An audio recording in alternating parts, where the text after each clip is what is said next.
জীবনে কষ্ট আছে অনেক। কারো বয়স 25 এখনো বউ পায় না, বিয়ে করতে চায় মন থেকে, বউ পায় না। আবার অনেকে বউ পায় তো বাপ হচ্ছে টাকার পাগল, টাকা থাকলে মেয়েকে টাকলার সঙ্গেও বিয়ে দিয়ে দিবে, এরকম বাবাও বাংলাদেশে আছে। আমরা চাই যে চরিত্রকে প্রায়োরিটি সবচেয়ে বেশি দেওয়া হোক, আর মেয়ের বাপ কয় টাকা আছে যেখানে হাম লড়কি ভি দেंगे ওহা পে। পুরো মাসে হয়তো অল্প সময় অসুস্থ ছিলেন, তার মানে আল্লাহ যেটা বোঝাতে চায় যে বান্দা, কষ্ট যতই তোমার জীবনে আসুক তুমি কষ্টের দিকে তাকিও না, তুমি তোমার জীবনের স্বস্তির দিকে তাকাও। তোমার চোখ, পার্সপেক্টিভ, দৃষ্টিকোণ যদি তোমার স্বস্তির উপরে থাকে, কি পেয়েছি তার উপরে থাকে, তুমি নিজেই দেখবা তোমার জীবনের দুঃখ কষ্ট অটোমেটিকলি দূর হয়ে যাবে। সুবহানাল্লাহ পড়ে সবাই। তাহলে আল্লাহ তাআলা চান যে আমাদের ফোকাস থাকবে স্বস্তির উপরে, কষ্টের উপরে নয়। This is the first topic, first highlighted topic, প্রথম বিষয় আয়াতের ব্যাপারে। দ্বিতীয় কথা, আচ্ছা আমার কথা 2 নাম্বার ব্যাখ্যা দেখেন। ইউসর অ্যারাবিক গ্রামাটিক্যাল রুল অনুযায়ী এটা হচ্ছে নাকেরা, এটা একটা অনির্দিষ্ট শব্দ। অর্থাৎ আমাদের জীবনে কষ্ট আছে অনেক। কারো বয়স 25 এখনো বউ পায় না, বিয়ে করতে চায় মন থেকে, বউ পায় না। আবার অনেকে বউ পায় তো বাপ হচ্ছে টাকার পাগল, টাকা থাকলে মেয়েকে টাকলার সঙ্গেও বিয়ে দিয়ে দিবে, এরকম বাবাও বাংলাদেশে আছে। আমরা চাই যে চরিত্রকে প্রায়োরিটি সবচেয়ে বেশি দেওয়া হোক, আর মেয়ের বাপ কয় টাকা আছে যেখানে হাম লড়কি ভি দেंगे ওহা পে। এরকম বাবা বাংলাদেশের যুবক ভাই আছে না নাই? কষ্টের শেষ নেই। অনেক যুবক এখানে আছেন হয়তো গ্রাজুয়েট কমপ্লিট করেছেন, চাকরি নাই, বিজনেসে কোনো গতি নাই। আমাদের জীবনের কষ্ট কি এটা আমরা সবাই জানি, বাট সলিউশন, স্বস্তি কোথায় পাবেন এটা আপনি সঠিকভাবে জানেন না, ব্যাখ্যা ভালো করে বোঝেন। মাঝে মাঝে দেখবেন, আমার কথা রাগটা করছেন না তো আপনারা? মনে হচ্ছে যে আমি ওই কোম্পানিতে চাকরি পেলেই আমার জীবনটা সেটেল, বাট দেখবেন কোম্পানিতে ঢোকার পরেই কোম্পানিটা লস খাইতে পারে কি পারে না। তো আপনি ভাবছেন যে চাকরি পেলেই স্বস্তি, বাট দেখছেন চাকরি পাওয়ার পরেই আরো অস্বস্তি বেড়ে গেছে। 1 নাম্বার কথা। অথবা মনে করেন আপনি একটা মেয়েকে দেখছেন, মাশাআল্লাহ ইয়ার ये अगर मेरी बीवी बन जाए तो मुझे और क्या चाहिए जिंदगी में। কথা ঠিক আছে? এখন বিয়ের পরে যখন দেখছো, আয় হায় হায় হায় হায় হায়, এটা তো কোনো রাজ রানী নয়, এটা কাল নাগিনী বিয়ে করে বাসায় আমি নিয়ে আসছি, ঠিক আছে কি না?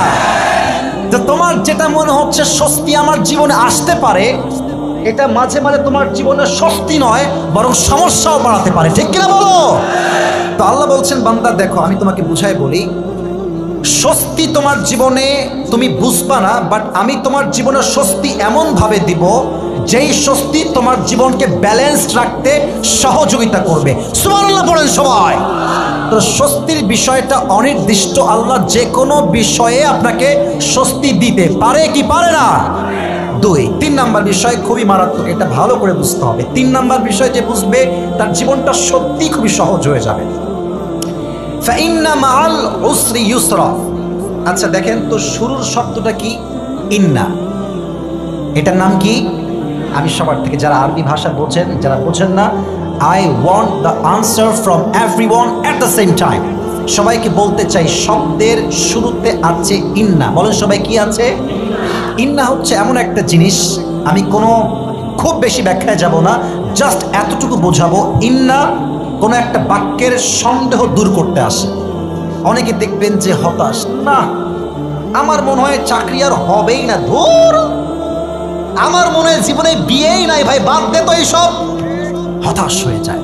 আল্লাহ বলছে না না না, নিশ্চিত তোমার চাকরি হবে, নিশ্চিত তোমার ব্যবসা ভালো হবে, নিশ্চিত তোমাকে আল্লাহ দিনদার নেককার বউ দিবে, নিশ্চিত তোমাকে আল্লাহ স্বস্তি দিবে, সন্দেহের কোনো অবকাশ নাই। বাট সামনে এগিয়ে যাও, আল্লাহর উপরে ভরসা রাখো, তোমার জীবনে স্বস্তি দিবে একজন, তিনি কে? ইন্না মাআল উসরি ইউসরা, কষ্টের সাথেই আছে স্বস্তি। 4। একটা তর্জমা আমরা সবাই ভুল করি, দেখেন খেয়াল করেন। আমরা কি বলি? আমরা বলি কষ্টের পরে আছে সুখ। কথা বলো না মুরব্বি, মুরব্বি একটু ব্যালেন্স করলে ভালো হয়, যুবকদের কষ্ট হচ্ছে, এদিকে তাকান। আমরা বলি কি কষ্টের পরে আছে সুখ, এটা সঠিক তর্জমা নয়। সঠিক তর্জমা কি আমি বলছি, সঠিক তর্জমা হচ্ছে কষ্টের সাথেই আছে স্বস্তি, অথবা বলতে পারেন স্বস্তি আছে সমস্ত কষ্টের সাথে।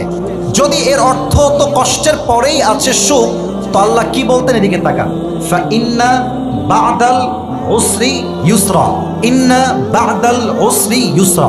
এর মানে কি? কষ্টের পরে আছে সুখ বা স্বস্তি।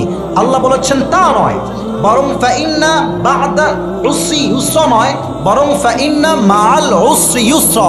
কষ্টটা সুখের পরে না, বা সুখের পরে কষ্ট নয়, বরং সুখও একসাথে কষ্টও একসাথে। সুবহানাল্লাহ পড়েন।